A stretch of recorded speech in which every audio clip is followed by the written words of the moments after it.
We know that it can save lives. We know that it can make a world of difference for this family.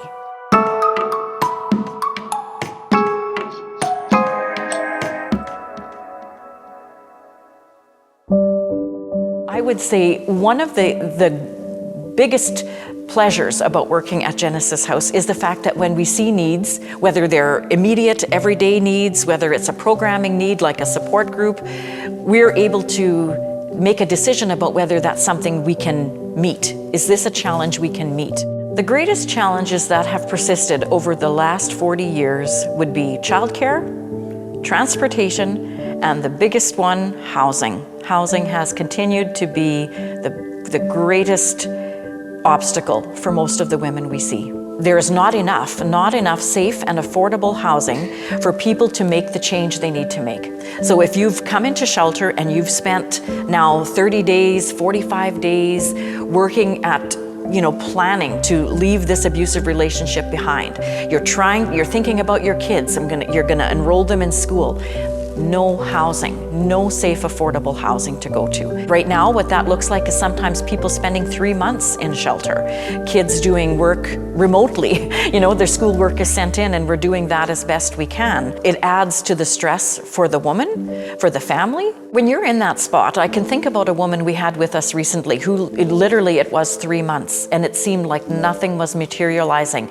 She was really at that point thinking, this is a sign that I should go back. Like this is just not working out. And the shelter wouldn't encourage a person to go and live with family because we recognize that may not be successful. We may be setting her up for failure by doing that or suggesting that. So what we know on the other end of that is that there's new people, other women that are in crisis that require safe shelter that can't access because these women can't find housing. So the whole system gets bogged down, which puts more people at risk.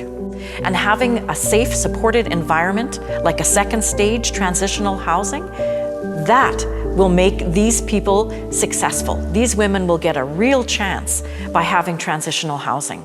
I've been saying it at presentations for all my 24 years that this is the biggest gap.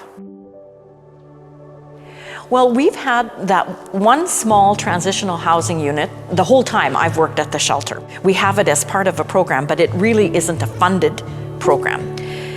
And it's only one unit, a 3-bedroom unit. So when we have a family in there, it's full. What I can tell you though is when the families that we've seen go through that house and been able to spend the time they need there have not found themselves back in a dangerous situation. They have not found themselves back in a relationship that's unhealthy. And at this point, we have selected transitional housing as a challenge that we will pursue. We are actively working on a transitional housing apartment block that would support women as they are leaving their abusive relationship as a second step. A second step that would include safe housing for them and their kids, or independently, if that's what they need, where there would be daily programming and support, counseling, support groups, everything that they would need to grow and to build the resilience they need for the next step. And so that's where we are right now. It was not something that I would say that I had planned in my time with the shelter, and at the same time, we know that it can save lives. We know that it can make a world of difference for this family. So, if we have to do it, we're throwing everything at it and we're gonna make it happen.